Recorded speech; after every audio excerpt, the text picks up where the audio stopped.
Welcome one, welcome all to DeFi Crypto and Airdrops, our Wednesday DeFi Masterclass show with Jake and David. How's it going, gentlemen? It's going great. Outstanding. Awesome. Yeah, me and David just got done a little while ago doing our daily show with entry-level DeFi. So, Jake, you might have to drop in on one of those sometime and kind of share some of your tips on how to get started. Yeah, man. Happy to do it. All right. Well, let's jump on over here. I want to show people how to find you. So let me do this real quick. Add you gentlemen to the stage. So if you would like to find myself or Jake or David, the easiest way to find it is either in the description below. I have links to Metrics Finance and to DeFi University. But if you come here to our YouTube channel, you can find the links in the description of the channel, or if you come down to our brother channels, you can find DeFi University YouTube channel. Run on over there, subscribe to them, and Jake Call over at Luminary Assets. You can subscribe to him as well, his YouTube channel.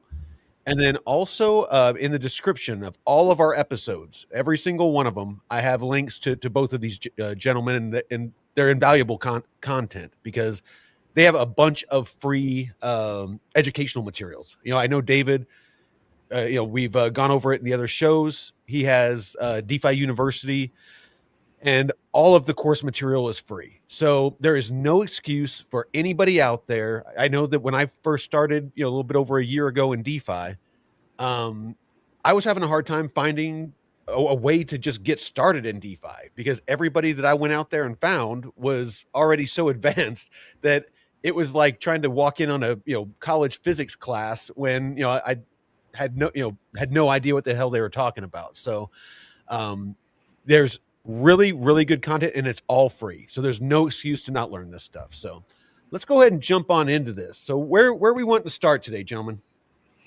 I've got a topic, Jake. If you're interested in talking about synthetic spreads, I'm always open to it.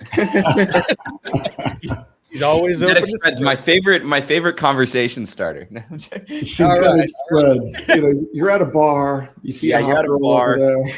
Guy next to you, his girlfriend, wife just went to the restroom. You're like, so man, what about those synthetic spreads for the day? Like, what do you think? How about them synthetics? Yeah, man. Let's take a look at this. So here, I'm just going to go ahead and share my entire screen.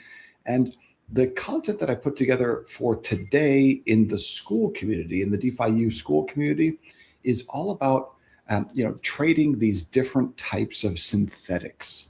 So if you're in a traditional brokerage account and you're trading commodities, or maybe you're trading Forex, well, usually you'll have access to a lot of different pairs. But if you're trading out of your DeFi wallet and you want exposure to, let's say, EUR, JPY, or maybe you want to be long gold in yen terms, how in the world can you structure that? Well, that's where synthetics come in. And so there are two protocols, you guys, that I walked through today with everyone in DeFi U. The first one is Ostium Labs, and the second one is Avantis. So these are just perps dexes, but they've got some really, really cool synthetic products. So let's say that you want to, get long gold, but you want to get long gold in yen terms. How can you do that? Well, let's first start by taking a look at the chart of both gold and the yen. So this is USD JPY. This is the chart of USD JPY. This level is an important level of resistance. If this breaks, I think the yen goes to 200. Over here on gold, this is an important level of resistance on gold, that $5,000 level. Now look, this rally in gold is getting long in the tooth. And I was just reading some Bank of America research. They're saying that, look, we haven't been this extended ever, okay? Like not since 1980. So this has been a big, big move. But what does it look like to get long gold and at the same time be short JPY? So it would be something like GC1 USD JPY, something like that. So now what we're looking at is a chart of gold, but instead of looking at the chart of gold in US dollar terms, this is the chart of gold in yen terms. And so take a look at this. If I'm long gold, if I'm long XAU USD, then I'm long gold, short dollars. If I want to be long gold in yen terms, then I would simply get long XAUSD and also get long USD JPY. Because if I'm long XAU USD, then I'm long gold, short dollars. If I'm long USD JPY, then I'm long dollars, short yen. So this cancels out. And the result is XAU JPY. That's the synthetic. So this allows you to get long a commodity like gold. Yeah, go ahead. Really quick, David, just because again, I'm the slow one in the class. The So you're in two separate pools right now? So this would be actually two separate trades.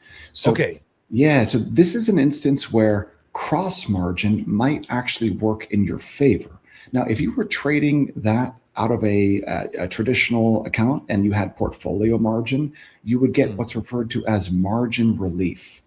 But on these perps dexes, you don't really get any margin relief. This is an instance where cross margining would actually potentially help you. Now, here's how it would not help you. If you're long XAU JPY and both legs of the trade move against you, it would be a double whammy. But if you're long XAU JPY and both legs of the trade move in your favor, then that cross margining would work in your favor. So yeah, the way that you would run this on Ostium or on Avantis is, first off, you need to get long gold. So you would hop on over here to commodity and you would look at XAU USD right there.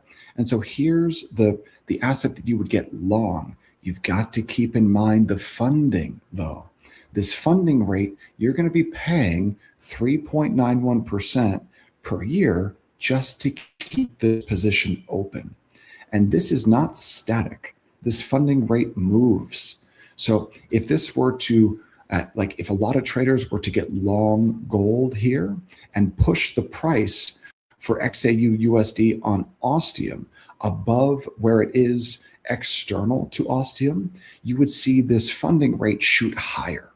So you would end up paying more to keep this long position open.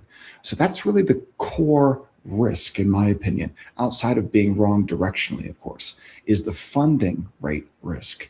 Because if you're long gold and short yen and you're paying funding, that is what's referred to as negative carry. So you're paying to keep the position open. The best way to structure this would be to find a pair where you can actually earn funding, so that you can get paid to keep the pair open. How does that work? So this is how that would work. So you would, number one, let's hop on over here to Forex, and we're going to take a look at USD JPY. So if you want to be short yen on Ostium, you can do that and not pay funding. You see where it says long position net rate? So you would not have to pay anything to keep this long USD JPY position open.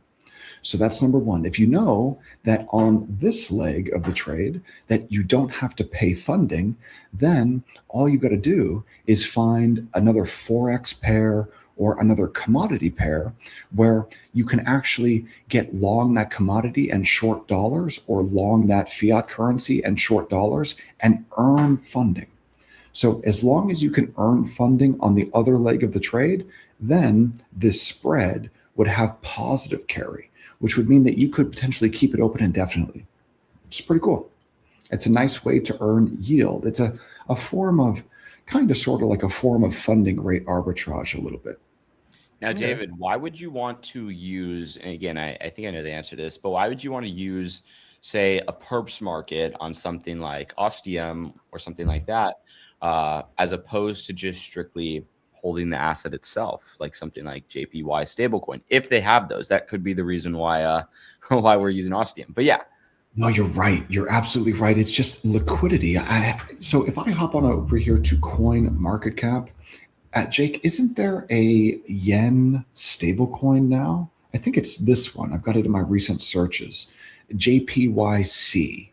So yeah, so this JPYC, you see, it's one thing to be able to get long the yen through JPYC, but I don't want to have anything to do with that trade. Like, I don't want to be long the yen, man. And also, like, if I take a look at the DEX markets here, okay, so where can I swap into this, and where is the liquidity? See, there's no liquidity in the DEX markets to be able to swap into it. I could, I could swap in on QuickSwap on Polygon or on Uniswap V2. You might even be able to provide liquidity in, JPYC wrapped ETH on Uniswap V2, but there's only, a couple $1,000s of liquidity. It doesn't really make sense.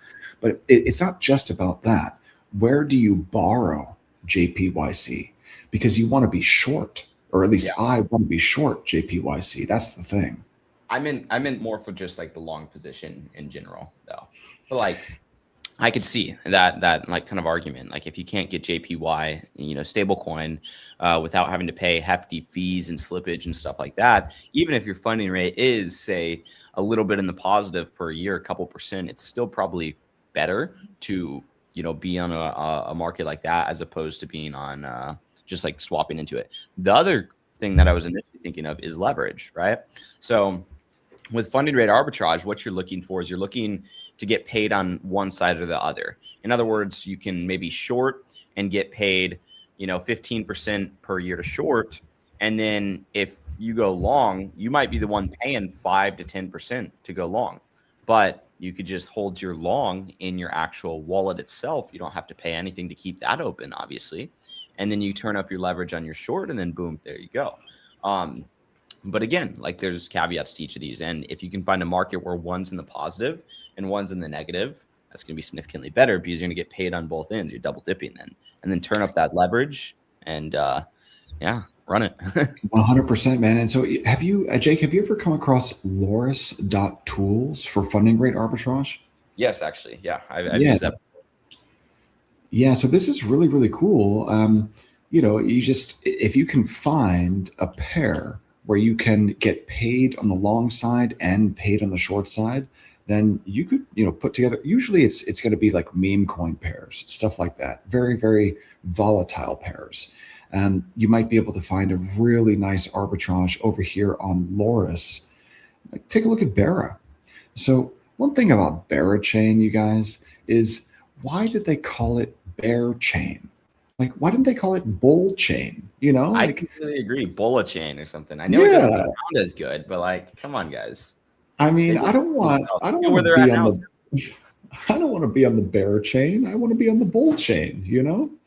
But this is an example of like funding rate arbitrage here. So you would simply buy Bera on Gravity and sell Bera on whatever Vest is, whatever perpstex that is. And you'd be able to collect, as of right now, 730% APY. That's the funding rate arb. So that is pretty cool. Yeah, man. So that was a little bit that I had. Let me go ahead and hop over here. I'm going to remove my screen share there. I've really been taking a look at all of these different Forex pairs, but the challenge is that I don't want to pay funding. I really don't want to pay funding. And there aren't enough RWAs yet that you can hold on a lend borrow market. There's really no liquidity for many of these RWAs, like, different fiat currencies, different commodities, like, US government bonds or other sovereign bonds on money markets like Aave or Morpho or you name it, Euler, whatever.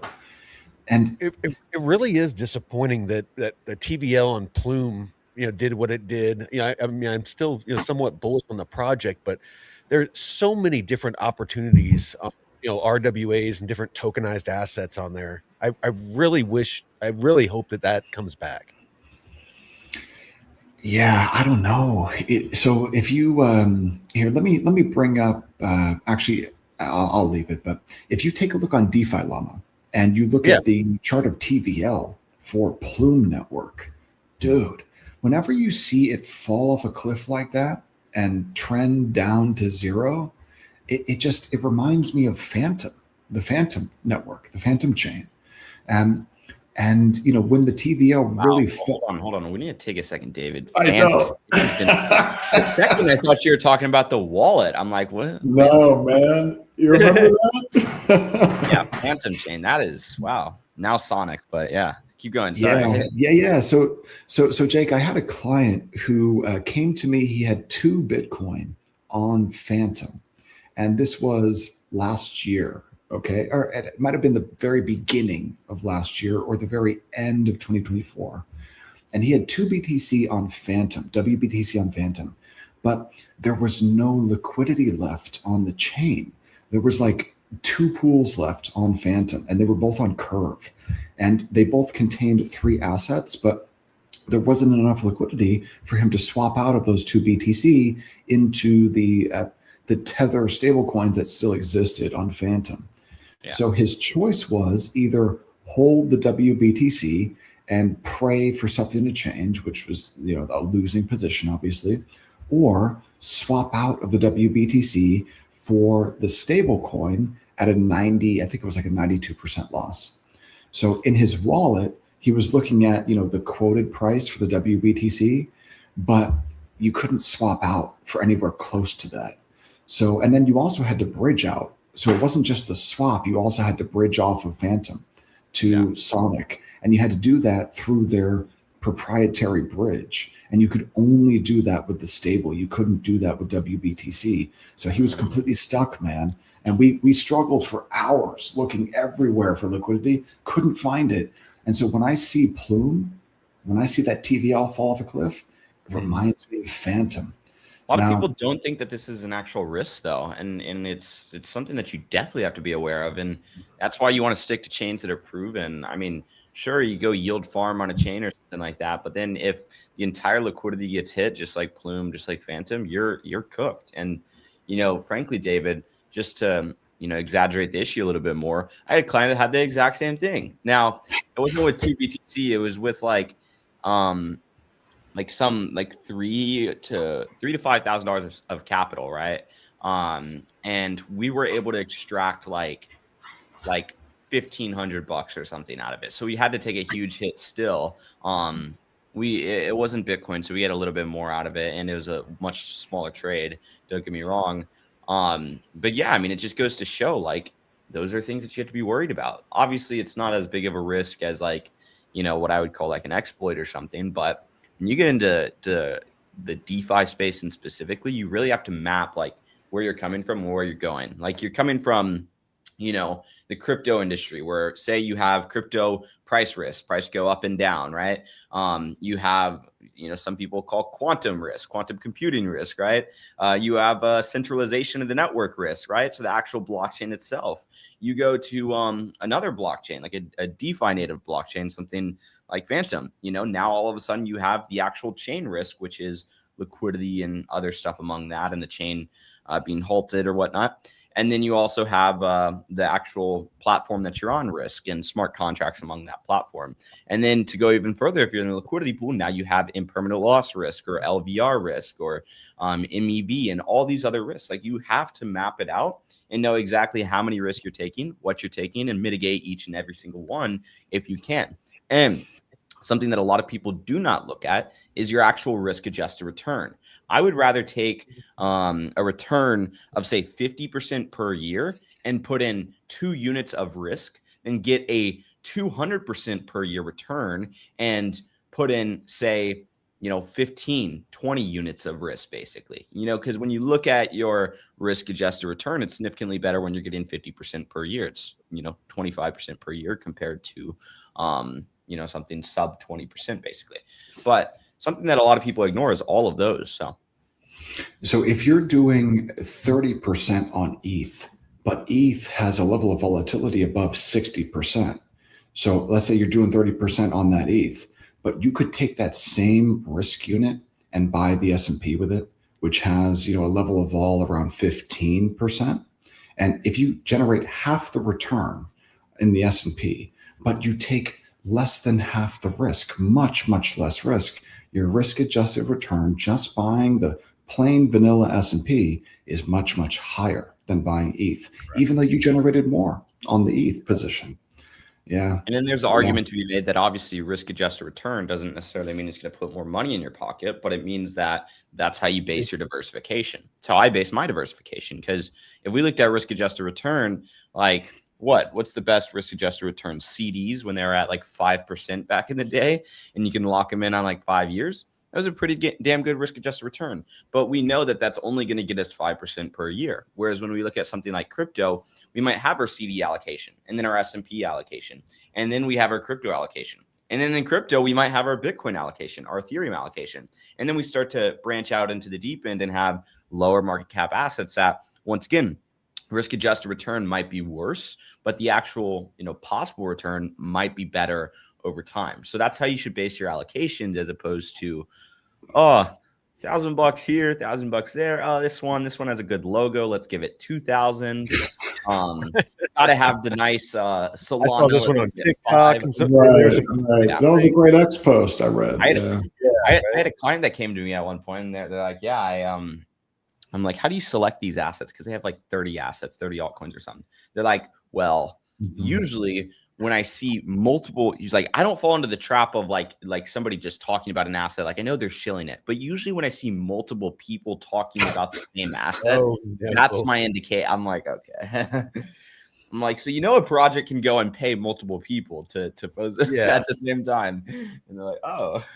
But do your evaluation, everything. So. So one thing that even made what happened to that guy with the 2 Bitcoin even worse was that he accepted those 2 Bitcoin as payment for services that he provided. So like the person who or people, whatever, that sent him those Bitcoin on Phantom, they knew that Bitcoin was, worth less than, 90% of the face value. They knew that. And they paid him in those tokens because they couldn't swap out of them. Yeah. Wait, so they paid him after Bitcoin, or sorry, after Phantom got like wrecked, basically? Yeah.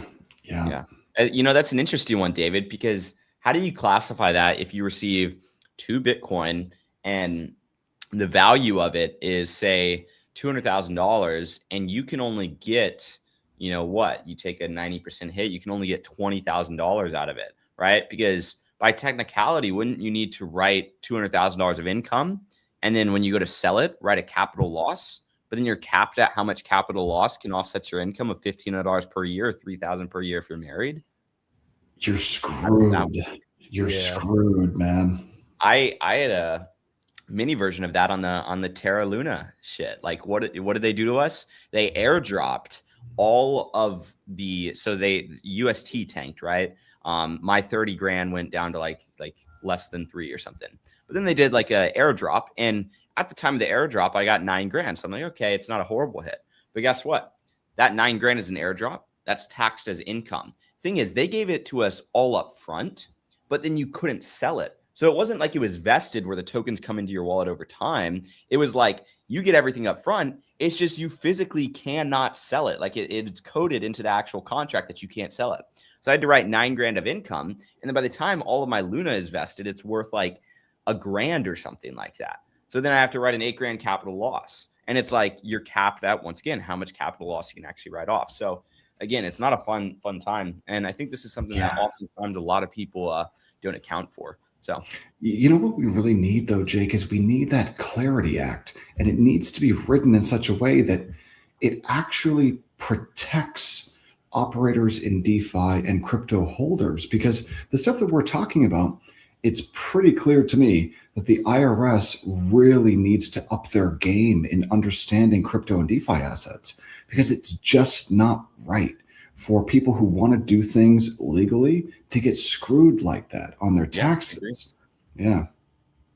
But I think the problem is, like, once again, right now, I don't think we're going to see much like like obviously if you're completely like avoiding whatever, your taxes, like sure, you might get hit. But I think like there's going to be a lot of leniency, you would hope, for 2021, 22, 23 when it comes to the IRS auditing, say, people that are transacting heavily in crypto and DeFi, because it's like these people don't understand this shit.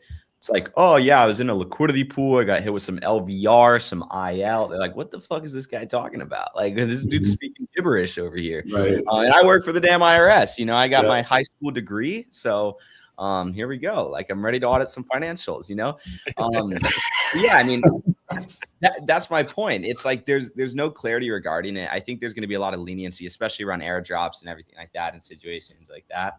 And I think as long as you can explain yourself, but I mean, I'm just glad we're putting that in the past and starting to get to some point of regulation. So yeah, so I sold my ETH for Cum Rocket Coin, and then imagine trying to tell that. Look at these people's faces when you start going through the names. Yeah, and like, I saw. It shows that you have a 9,000% gain here, and then it shows that you lost all of this money. Like, yeah, I invested into dildo, and then imagine telling this in an interrogation room to an IRS agent. Right. Yeah, I can't even imagine. It must be just completely ridiculous. But so Jake, what are you doing to earn yield now, man? Are you in LPs? Are you hedged? What are you looking at? Same old, man. I mean, I'm just accumulating. One of the things that I did probably like late last year, like mid-December or something, was get into positions that I can run for a month and a half, 2 months or so, because like the way that I've been thinking about this recently is my time horizon is like 5-10 years in this industry, right? And granted, like I want to play the cycles, don't get me wrong, where I enter or I'm riding the bull and then I'm out during the bear. But again, I think we're getting to a point where we're not going to really be as relevant to those cycles, and they're not going to matter as much. So I think like later this year, Bitcoin's going to like do pretty well and break that cycle. Why? Why do you think that? I'm curious. I think with the, I guess, general economics and stuff hopefully shaping up and the direction that things are going. And it seems like everything's shaping up, and then boom, let's buy Greenland. Boom, let's invade. You know what I mean? Like I feel like that's a huge part of it. But I think eventually things start to shape up. It breaks that cycle. So right now, again, just accumulating assets. But the dilemma that I came to is like, if I have a 5-year horizon, like why am I entering, exiting, investments every 2 weeks or something? Why am I rebalancing every 2 weeks? Why am I managing 3 to 4 hours per week? So now I spend like 3 to 4 hours per month, man. And for me, like, that's fine. Like, I feel like that's a relatively passive number to get like, say, 20 to 30% per year in income that I can compound. Because frankly, if I was investing into real estate, I would spend 3 to 4 hours per month, whether it's finding my next real estate property, whether it's, looking at appreciation values, looking at comp values, going and fixing something, right? Same thing with Airbnb, much more active, checking on my listings, stuff like that. Stocks, even, you spend some time each month looking for the next stock you want to invest into. You got to set up a new brokerage account. Like, all these things require a little bit of time input. So what I'm trying to do is reduce the amount of time input that I get to something that is similar to what I would typically invest into. Because it's kind of weird working where you also invest in that industry, and it almost forces you to want to be active in that industry. But then I had to take a step back. Like, look, my like active income, my day job is, doing this stuff like consulting, as well as like our software and stuff like that. Whereas my actual positions, these are my investments. These are completely separate. These are different, basically. So what do you think about fixed income in DeFi? Because that's something that I've been digging into a lot more recently. I've been creating a ton of research in the school, DeFi University, about these different fixed income protocols. What are your thoughts on that? I like it. Yeah, so what I'm thinking about here is a stablecoin portfolio where I can generate 15 to 20% APY without using much, if any, leverage. That's really the goal, is 15 to 20% APY on cash with preferably no leverage or very, very little leverage. And I really Dude, want to if use, you figure that out, let me know, because if I ever make a decent amount of money with my crypto, that's pretty much, I want to have my treasury of a couple $100 grand where I can earn 15 to 20% and just only touch the yield. Don't ever touch the principal.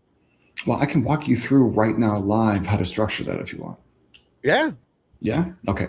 Yeah. So here, let me share my screen. I actually have a great idea for this. We can basically create like an algorithmic like stable coin for this and have like our own little arbitrage bot that keeps it at $1. So if it goes above $1, we like sell it. If it goes below $1, we buy it. And then we can like just promise like 30% returns. And then we could just embezzle all of the money that sounds like a terrible idea. That's horrible. What the fuck? It's like a terrible idea for the people that invested. Yeah, it's great for us, but Okay, not financial advice. No, definitely not financial advice. So I am not associated with any crypto projects for any clippers out there that take my face and make me AI into. There was actually. Oh, have they been doing that to you, Jake? Well, it happened back in the day by a fellow YouTuber too. So this fellow YouTuber, and I gotta find it. I think it was Low Key Bunny. Have you guys ever heard of that? Low Key Bunny? No. Low Key Bunny, probably not. I don't know. Had like 10,000 subscribers. No, 35,000 subscribers, and he's still posting. Basically, what happened is he starts like making videos like, oh yeah, this project or whatever is owned by, fellow YouTuber in the YouTube space. Whatever. It's actually owned by this Jake Call guy. He's a great guy. He's legit and everything like that. Little do you know, the project is actually like a complete Ponzi, basically, or not even a Ponzi. You invest your money and you get scammed.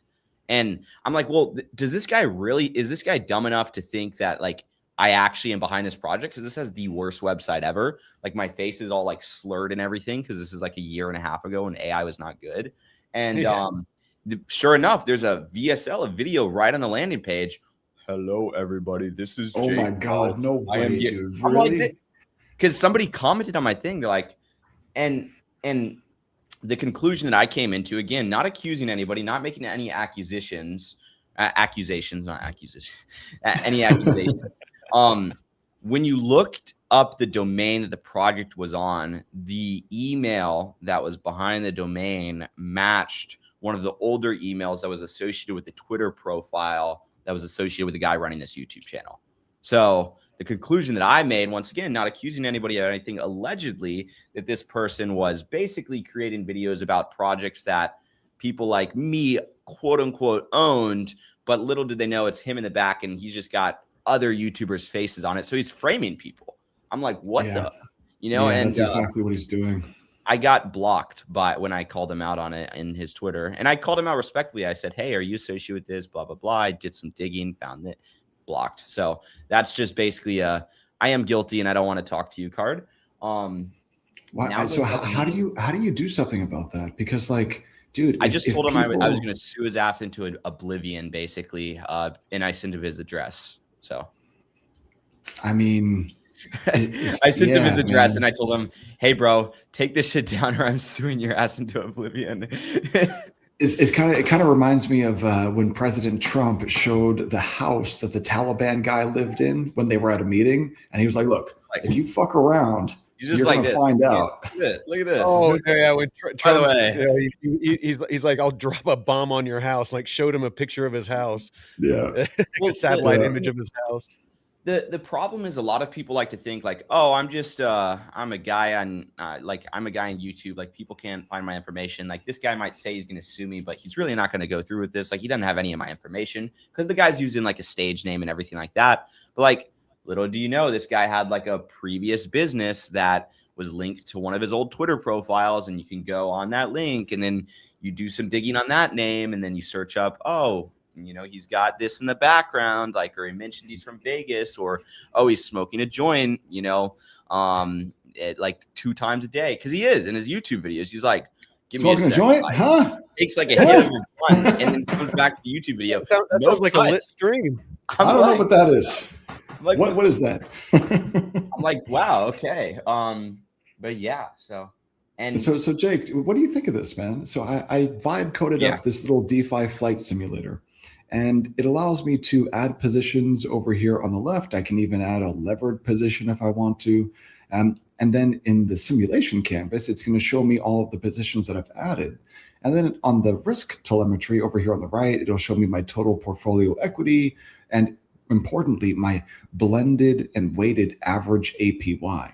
Now, the low risk part, this doesn't really work yet because, and here's why, I actually built another tool that will score all of these different tokens and protocols based on a set of 6 metrics. And it'll give you a rating for each of these DeFi protocols, almost like you're looking at a credit market, where it'll give you from AAA to D, so that you know like how much risk you're taking when you allocate to, let's say, USDAI or a PT Vault on EtherFi. So it'll give you like a proprietary risk metric for each of these. But yeah, but the idea with this is really simple, right? So if you're starting with, I don't know, this is just an example. So 40K, let's say, and you want to do greater than 15%. So maybe you start off with an allocation to EtherFi's Veda PT Vault, and it was doing 6.8% at some point last week. So, okay, 10K in there. Now, you would really want to diversify more than this, but this is just an example. So you got 10K at 6.8%. And then over on Pendle, USDAI was at one point last week yielding 14% fixed. So you got 10K at 14%. And then over here on Contango, this is where it starts to get muy picante, very spicy, right? And the thing with Contango is that, yes, you can lever things up a lot, but you're usually not going to be able to borrow at a fixed rate.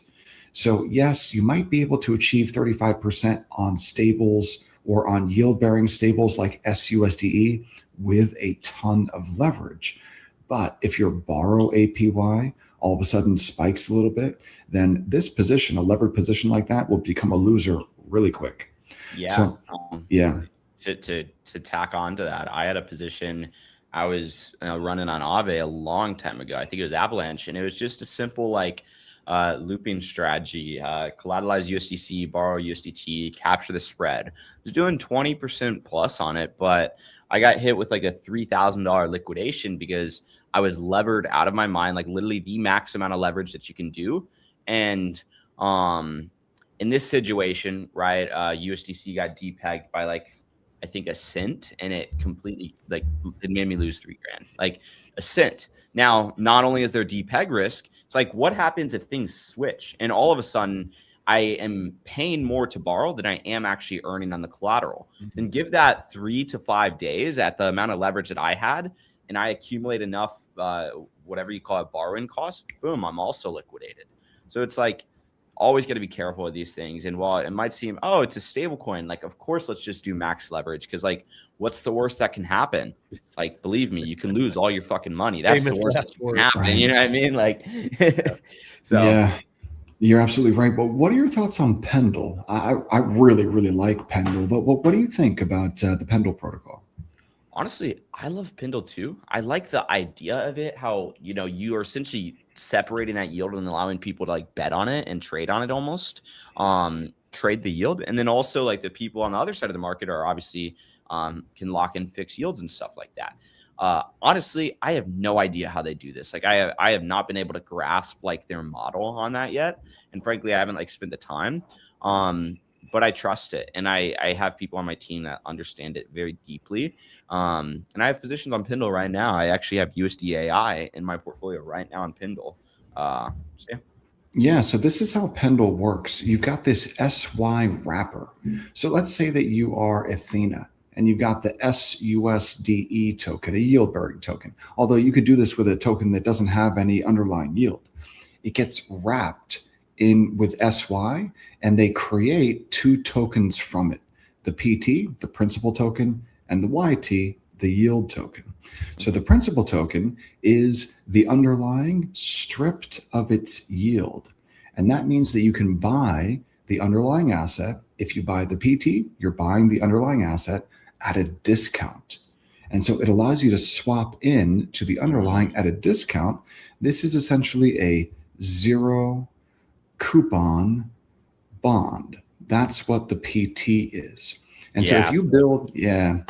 So if you're buying, like, say, the token at, say, a 10% discount or something, and then, obviously it could, okay, gotcha. Yeah. So you're able to, buy assets at a discount if you swap into the PT. Now, if you trade the YT, you can gain exposure to all of the yield of, let's say, SUSDE, or importantly, all of the points.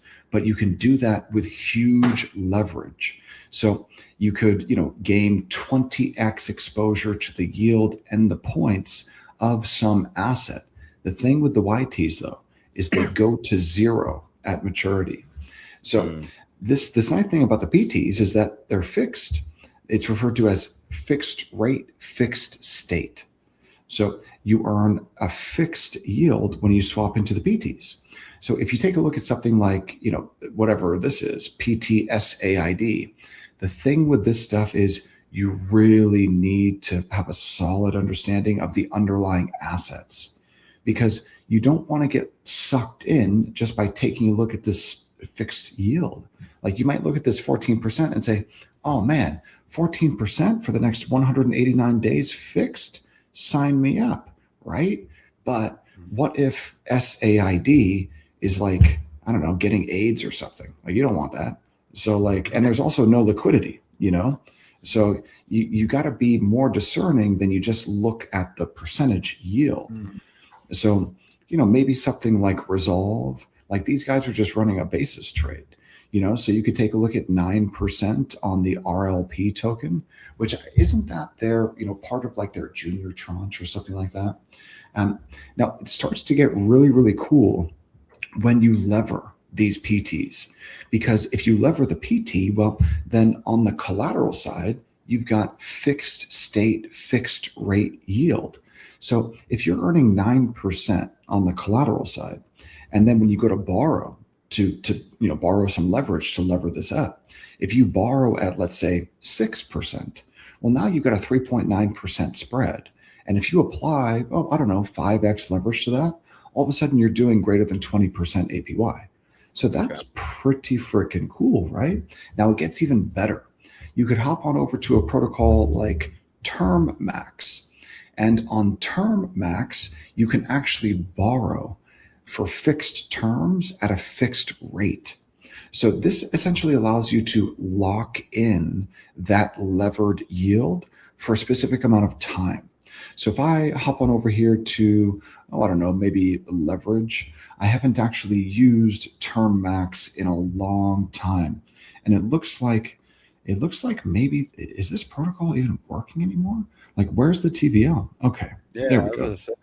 Yeah, man, so there's so many good projects in DeFi. They just don't have the liquidity. It really does suck. And again, over time, that's going to get fixed. But like, I've seen so many projects fail just because, again, they didn't get the traction. They didn't have the marketing. People would rather go gamble on pumped up fun than, invest into like that's what I mean. Like, like, this is a very cool project. Oh, I might just be on the wrong chain. So I was looking on Arbitrum. I assumed that there was liquidity on Arbitrum. I'm over here now on mainnet, and I mean, there's some liquidity here, a little tiny bit. How about Earn? Check BNB. I think it was. Yeah, let's see BNB. So, I mean, there's a couple 100K. No, there's a couple 7 figures. There we go. So let's see here. What I'm looking for is where I can borrow at a fixed rate.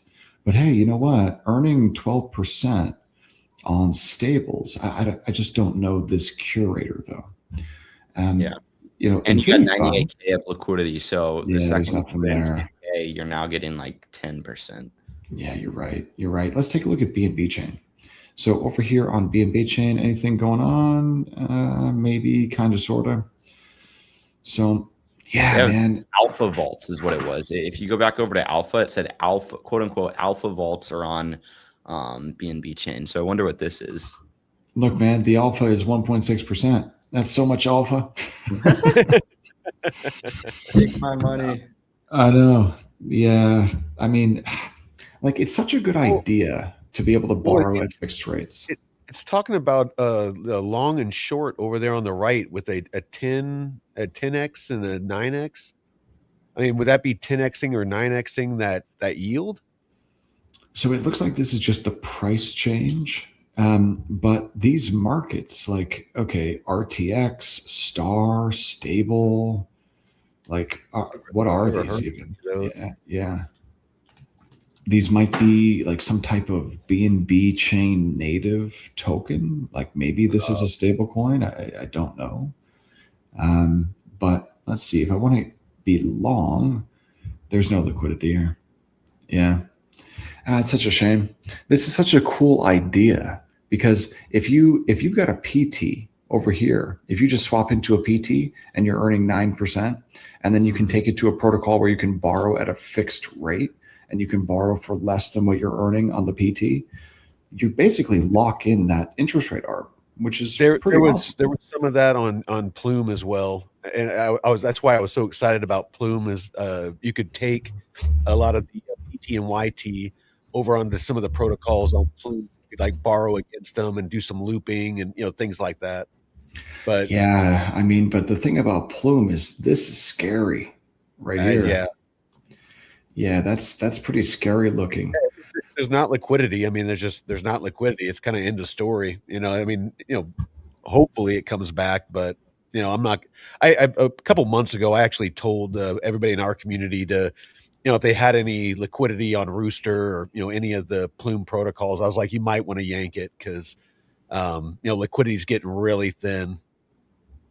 It certainly looks like it. If I just take a look at the home page here, I want to take a look at chains.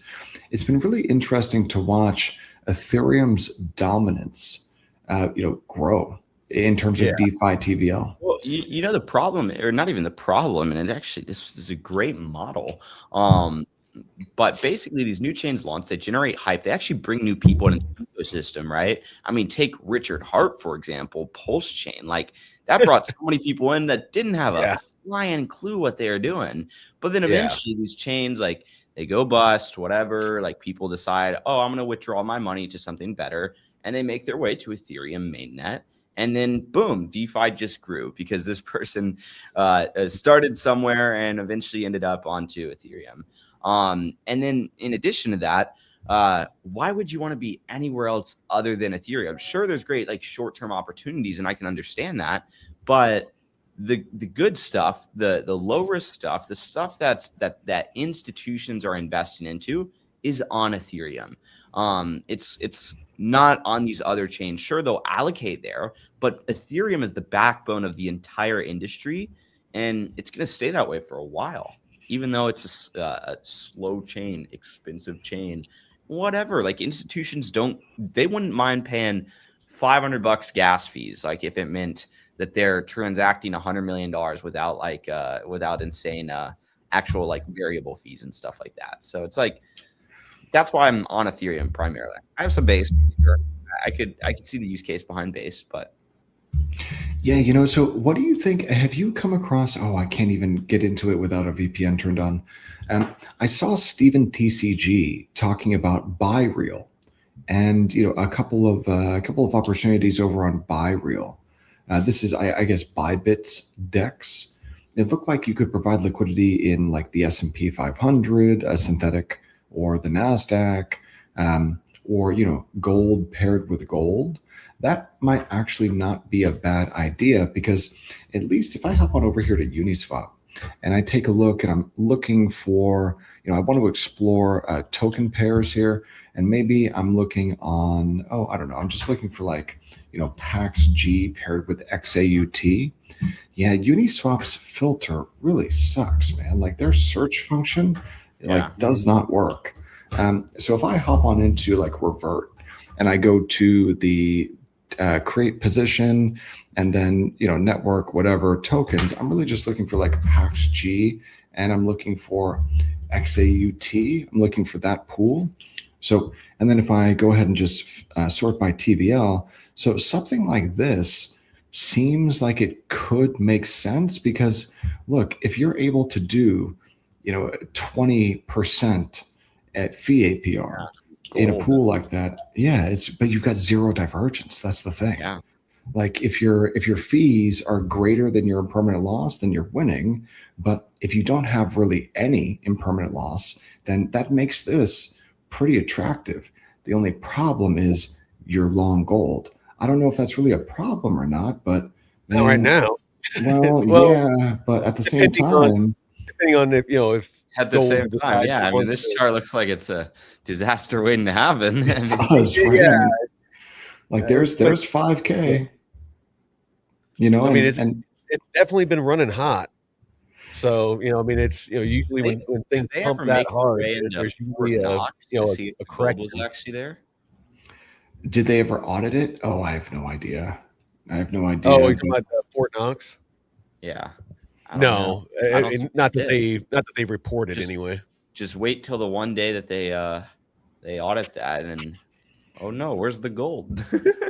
I know, right? But look at the RSI, man. Yeah, that's for sure. This is the Dude, RSI on the monthly is sitting at 94. What? it's like how do you buy this? How do you buy this up here?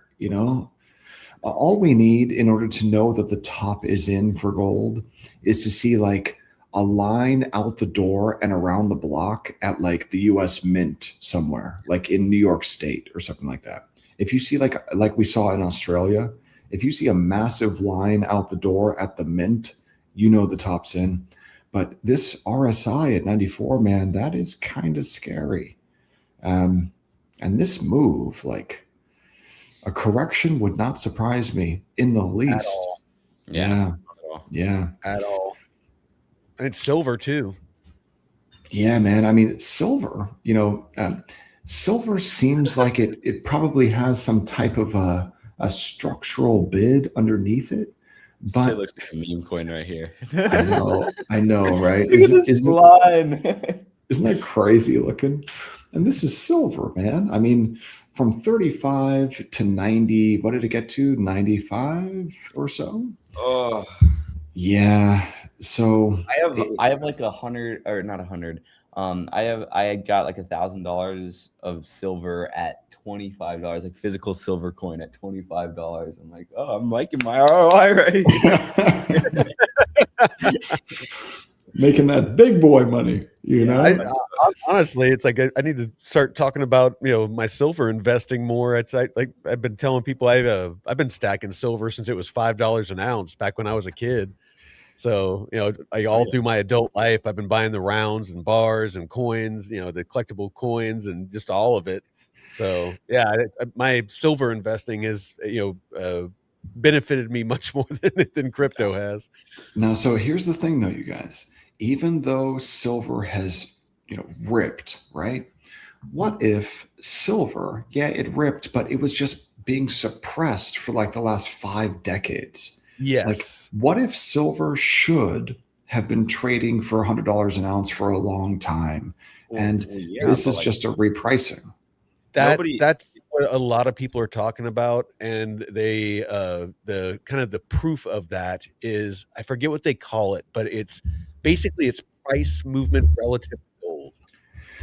Right, the silver gold ratio. But what I think might even be more important than that is an inflation adjusted silver. That yeah, I could see that. So this is inflation adjusted. Yeah.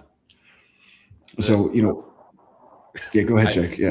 Just very Don, he collects Teslas because they have 25 to 50 grams of silver in it. Right.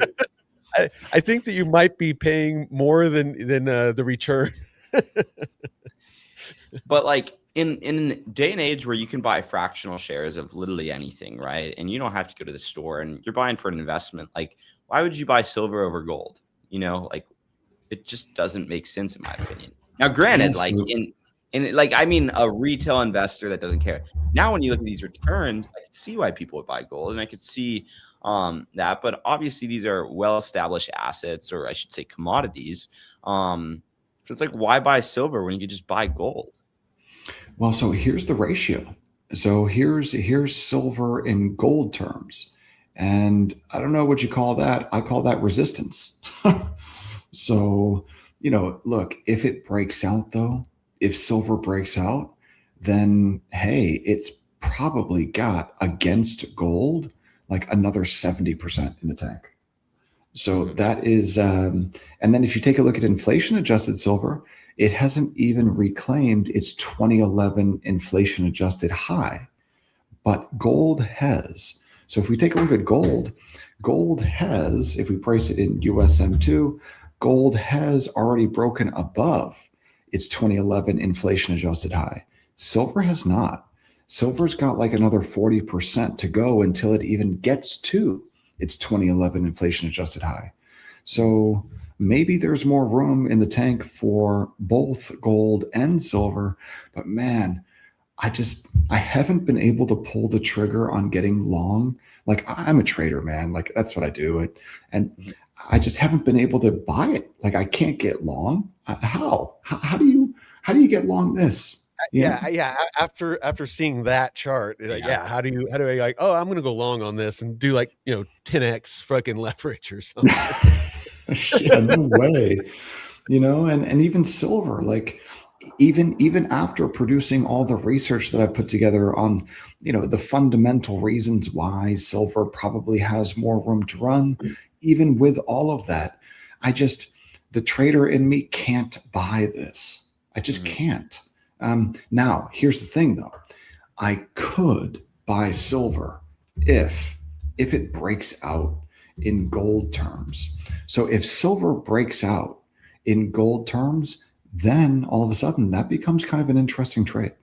That actually does become interesting because, if we get a breakout, then maybe you see silver, up here at 0.03. Now, if we do the opposite, sometimes it helps to invert the scale. And you guys, I've got to run in 2 minutes. Yeah, no worries. But yeah, sometimes it helps to invert the scale here.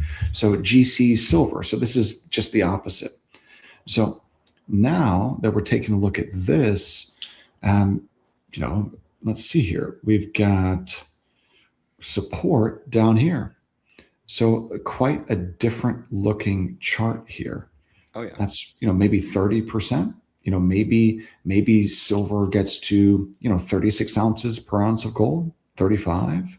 Maybe the highs from 2011. So again, silver has not gotten to that same ratio that it hit in 2011. So maybe the better level to watch for silver is right here, that 30. Maybe it gets to 30. Yeah. Well, speaking of inverting the chart, I think this is an important thing to touch on. A lot of us look at things just in terms of USD, like the price of Bitcoin in dollars, the price of ETH in dollars. Like sometimes we have to consider that maybe Bitcoin's not doing good, the dollar is just doing bad. And I think a lot of people forget this. I recently had a team member traveled to Europe, had to spend euros. Well, guess what?